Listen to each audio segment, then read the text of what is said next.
जान मुझे अच्छा नहीं लगता इस तरह से पब्लिक प्लेसेस पे मिलना, पर किसी दिन अगर हमें किसी ने देख लिया तो आपको पता है ना क्या होगा। जानता हूँ, सब कुछ जानता हूँ, लेकिन क्या करूँ सबा, मैं अपने दिल के हाथों मजबूर हूँ। एक भी दिन तुम्हें ना देखूँ तो मेरा दिन नहीं गुजरता। मुझे पता है आप मुझे पसंद नहीं करती, लेकिन मैं आपको पसंद करती हूँ, दिल से इज्जत करती हूँ, क्योंकि आप मेरे शौहर की माँ हैं। मुझे तुम्हारी पसंदीदगी और इज्जत की कोई जरूरत नहीं है। उम्र भर के ये बंधन पल में टूट जाते हैं। आज जब आप मिसेस अतीक से बात कर रही थी तो मैंने ओह,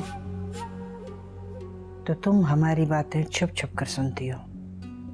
हरगिज नहीं, मैं तो इत्तेफाक से वहां से गुजर रही थी।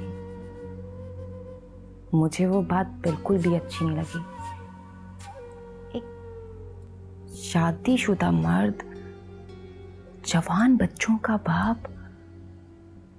अम्मी, आप भी अभी यंग हैं, खूबसूरत हैं, कितनी खूबियां हैं उनमें। आप उम्मीद रखें, हमें बहुत जल्द बहुत अच्छा रिश्ता मिल जाएगा। बोल चुके तुम? अब जाओ, ये हमारे घर का साथी मामला है और तुम्हें मदाखलत की कोई जरूरत नहीं है। आप समझें या ना समझें, अब मैं भी इस घर की फर्द हूं। मुझे मुदाखलत की जरूरत है। मेरी आपसे दरख्वास्त है कि आप ही के बारे में ऐसा मत सोचें। जब उन्हें पता चलेगा तो वो कितनी हर्ट होंगी। उन्हें लगेगा कि वो हम पर बोझ है। तो तुम मुझे सिखा रही हो, मुझे बता रही हो कि मुझे अपने घर के मामलात कैसे संभालना है। अपनी बकवास बंद करो, चली जाओ यहाँ से। चली जाऊंगी, पहले आप ये मेडिसिन खाकर दूध खत्म करें, फिर जाऊंगी, वरना मैं यहीं बैठी हूं, आप मुझे जो मर्जी कहती है।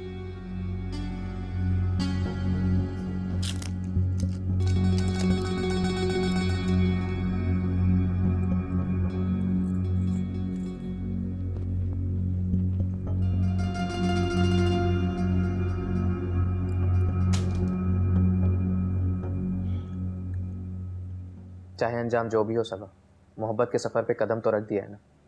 मैं बहुत अच्छी तरह से जानती थी कि ये रिश्ता वक्ती है और हमें एक ना एक दिन अलग होना पड़ेगा, लेकिन पता नहीं क्यों मैं अपने आप को रोक ही नहीं सकी। मोहब्बत के बंधन इतने नाजुक नहीं होते कि इतनी आसानी से टूट जाएं, और ना ही तुम ये कह सकती हो कि हमें बिछड़ना ही है।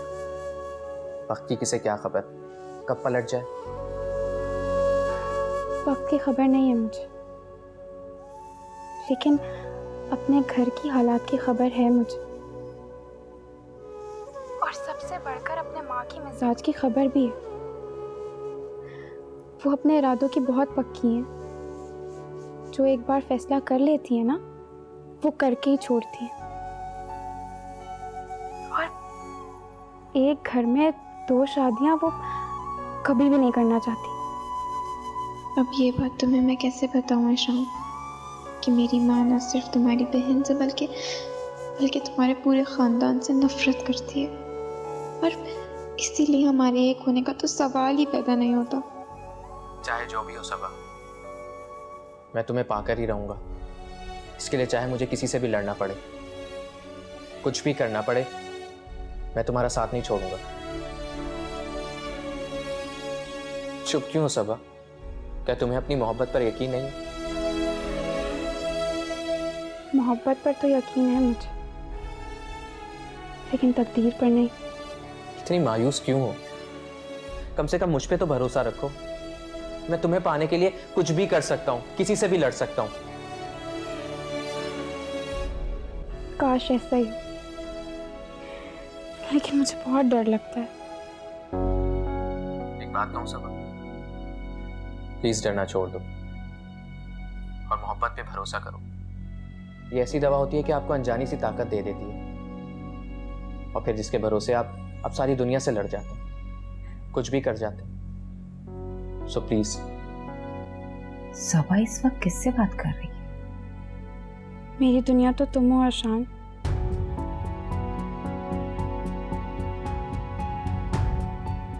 आशान भाई? और मैं सिर्फ तुम्हें हासिल करना चाहती हूँ।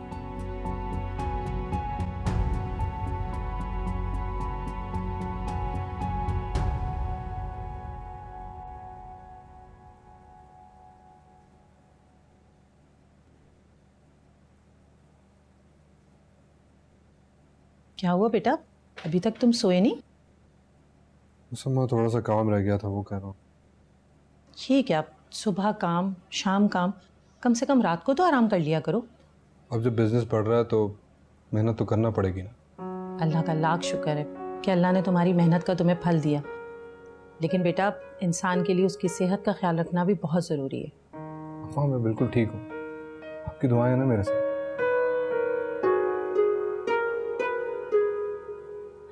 बेटा मुझे तुमसे एक ज़रूरी बात करनी थी, क्या अभी वक्त है तुम्हारे पास? अरे अम्मा बोले ना, आपसे बढ़कर तो कुछ भी नहीं है। मैं ये चाह रही थी कि मैं अपनी ज़िंदगी में ही तुम्हारी तमाम खुशियाँ देखूं। अम्मा मुझे क्या हुआ, मैं बहुत खुश हूँ। आप है मेरे साथ, इरज है, मुझे क्या चाहिए? वो तो सब ठीक है बेटा, लेकिन मेरी उम्र कहाँ तक मेरा साथ देती है ये तो कोई नहीं जान सकता ना। अल्लाह ना करे अम्मा आपको कुछ हो, आप सलामत रहें। मेरी जिंदगी आपकी जिंदगी से। वो तो सब ठीक है, लेकिन बेटा तुम्हारे सामने अभी एक पहाड़ जैसी जिंदगी पड़ी है। इरज अभी बच्ची है, उसे तो माँ की जरूरत है ना। अम्मा इरज को आपके अलावा और किसी की जरूरत नहीं है,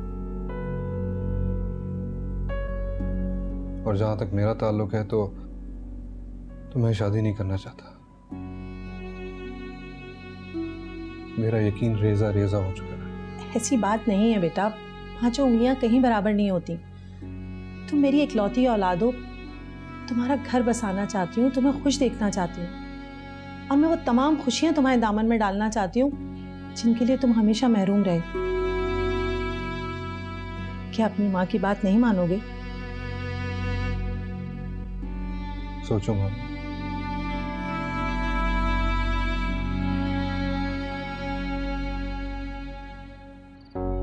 मेरी दुनिया तो तुम हो आशान, और मैं सिर्फ तुम्हें हासिल करना चाहती हूँ। क्या मेरा शक सही था? आशान भाई और सबा? नहीं नहीं, ये ठीक नहीं होगा।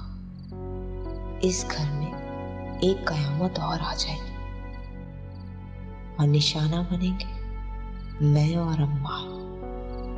क्या करूं?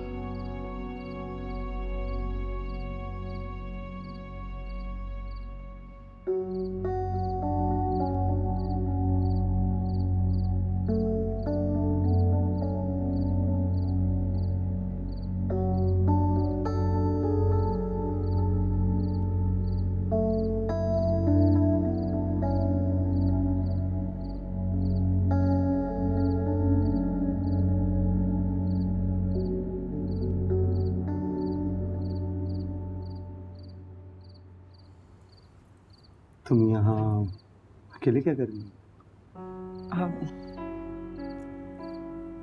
किचन में गर्मी लग रही थी, इसलिए यहाँ बैठ गई। अकेले?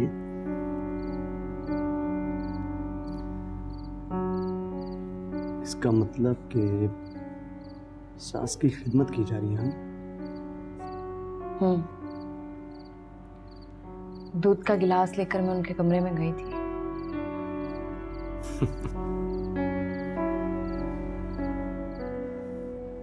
एज यूजुअल उन्होंने वापस करवा दिया होगा। नहीं, ऐसा कुछ नहीं है। पहले वो थोड़ी सी खफा हुई, फिर मान गई, मेडिसिन दी और फिर दूध का गिलास खत्म करवाया। सच में? ये तो कमाल हो गया, पत्थर पिघलने लगा मतलब। अम्मार ऐसे नहीं कहते, वो तुम्हारी माँ है।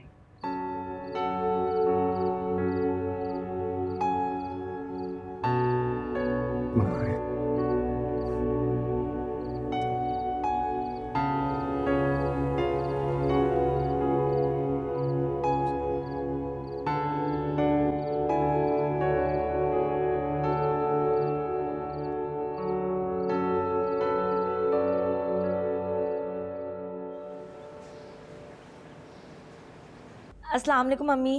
वालेकुम अस्सलाम बेटा। अम्मी हादी गए? हाँ बेटा, काफी देर हुई, वो चला गया। अम्मी मैं तो इतनी गहरी नींद सो गई, मेरी तो आँख नहीं खुली। हादी कब उठे कब चले गए पता भी नहीं चला मुझे। अच्छा हुआ ना तुम्हारी नींद पूरी हो गई, पूरी रात जागती रहती हो और इस मौके पे बेआरामी अच्छी नहीं है। अच्छा चलो मुँह हाथ धो लो, मैं नाश्ता बना देती। अरे नहीं अम्मी प्लीज, आप खामखा मुझे शर्मिंदा कर रही हैं और आप पूरा दिन ऐसे काम करती रहती हैं, मुझे बिल्कुल भी अच्छा नहीं लगता। इसमें अच्छा ना लगने वाली कौन सी बात है बेटा। देखो शुरू शुरू में जितना एहतियात करोगी ना, तुम्हारे और तुम्हारे बच्चे के लिए अच्छा होगा। तुम्हें पता है जब हादी पैदा होने वाला था ना, तो मेरी सास ने मुझे बहुत आराम करवाया था। अम्मी आपकी सास भी इतना ही प्यार करती थी जितना आप मुझसे प्यार करती हैं। मुझे अपना तो नहीं पता, लेकिन अल्लाह बख्शे मेरी सास मुझ पे जान निसावर करती थी, मुझे मैके की याद ही नहीं आने देती थी। अम्मी मैके की याद तो मुझे भी नहीं आती, क्योंकि आप मुझसे इतना प्यार जो करती हैं। मुझे बेटी का बहुत अरमान था सेवा, जो तुम्हारी सूरत में पूरा हो गया, तो मैं तुम्हें क्यों ना प्यार करूं। अच्छा चलो नाश्ता कर लो, इसके बाद अस्पताल जाना है। अस्पताल क्यों? हाँ मेरी दोस्त रज़िया है ना, उसने एक अस्पताल का बताया जहाँ उसकी बहू की अभी डिलीवरी हुई है। फीस तो ज़्यादा है, लेकिन कह रही थी कि डॉक्टर और उसका स्टाफ बहुत अच्छा है। बस तुम तैयार हो जाओ, फिर चलते हैं अस्पताल। हाय ये मैं बस दाल भी पका के आ जाऊँ और ये भी चटनी भी पीस लूँ। कैसे कहूँ, कितना अच्छा मूड है अभी उनका, खामखा ही खराब हो जाएगा।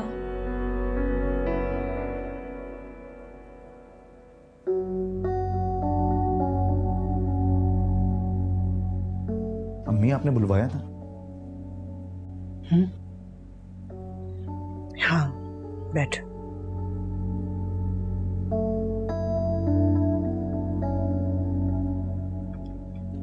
सब खैरियत है ना? सुबह ही का रिश्ता है। अपिया के लिए?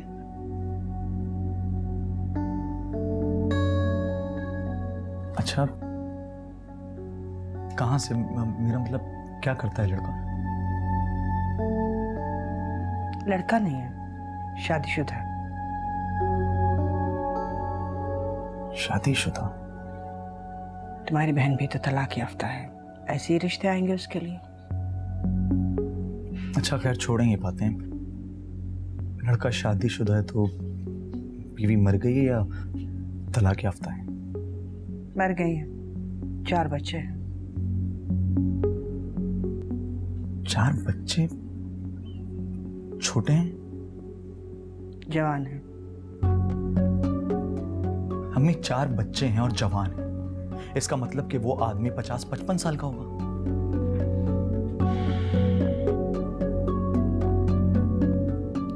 मर्दों की उम्र कहाँ देखी जाती है। जाति मकान है उसका, बहुत बड़ा बिजनेस है, खाते पीते लोग हैं। क्या हो गया अम्मी आपको? अपिया हम पर बोझ थोड़ी है कि इस तरह उन्हें किसी के भी हवाले कर दें। अम्मी अगर कोई अच्छा रिश्ता आएगा तो अपिया की वहां शादी करेंगे, वरना वो जिंदगी भर हमारे साथ रहेंगी। अम्मी वो जिस तकलीफ से गुजरी हैं, मैं नहीं चाहता कि वो बार बार उसी तकलीफ से गुजरें। कहना आसान है, करना बहुत मुश्किल। अब वो सारी जिंदगी तन्हा तो नहीं गुजार सकती ना। तो ठीक है, जब कोई अच्छा रिश्ता आएगा हम उनकी तब शादी करेंगे। मैं इस रिश्ते के हक में हूं। बाकी आगे आपके पास।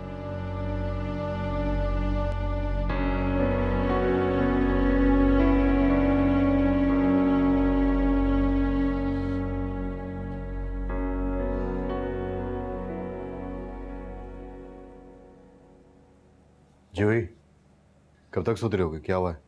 क्या तकलीफ है तुम्हें? तकलीफ ये है कि बाहर बच्चे शोर कर रहे हैं। पापा सो रहे हैं और मामा घर पे नहीं है। कौसर से कहो न सुला दे। देखो जाके खुद कह दो, मुझे जल्दी है, मुझे जाना है। शायान प्लीज, मेरी तबीयत ऑलरेडी ठीक नहीं है। मुझे तो इस बात की समझ में नहीं आ रही कि तुम किस बात का मातम कर रही हो। अगर तुम्हारे डैड ने शादी किया तो कोई गुनाह नहीं किया, उनका राइट था।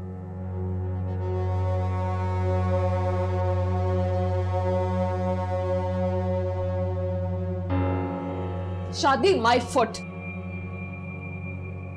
अब चीखो चलाओ, जो कुछ मर्जी करो, जो होना था वो तो हो चुका है।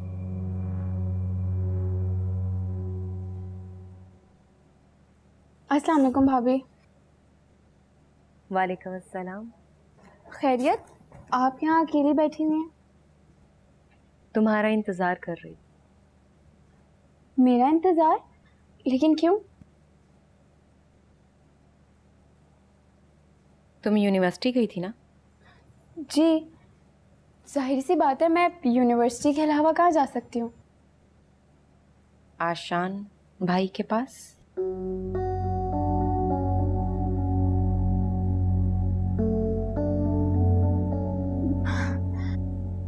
भाभी, आपको कोई गलत फहमी हुई है। ऐसा कुछ भी नहीं है, मैं यूनिवर्सिटी से ही आई हूँ। मुझे कोई गलतफहमी नहीं हुई। मुझे काफी अरसे से पता है कि तुम्हारे और आशान भाई के बीच कुछ चल रहा है, लेकिन मैं कंफर्म नहीं थी। लेकिन अब मैंने हर बात अपने कानों से सुनी है। देखो सबा, मुझे इस घर का हर फर्द बहुत अजीज है।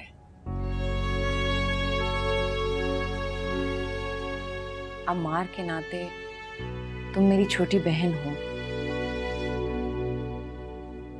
और मैं किसी सूरत में भी नहीं चाहती कि तुम्हें नुकसान पहुंचे। देखो सबा, तुम्हें ये ताल्लुक दुख के सिवा कुछ नहीं दे सकता। मेरे लिए इससे खुशी की बात क्या थी कि तुम मेरी भाभी बनती। तुम जानती हो ना, ये नामुमकिन है।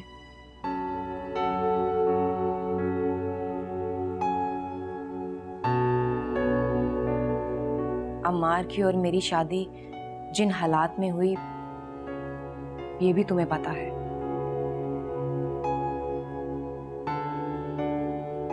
अम्मार की जिद की वजह से अम्मी ने मुझे तो कबूल कर लिया, लेकिन वो तुम्हें इस बात की कभी भी इजाजत नहीं देंगी कि तुम मेरे खानदान का हिस्सा बनो। अम्मी को अगर इस बात की भिनक भी लग गई ना, तो इस घर में कयामत आ जाएगी।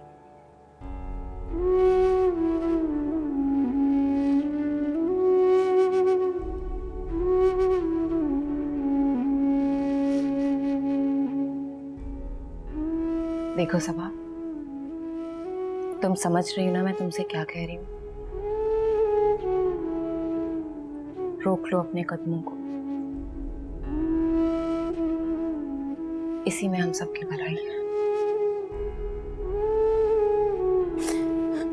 भाभी, आप मेरे लिए कुछ नहीं कर सकती। काश मैं तुम्हारे लिए कुछ कर सकती।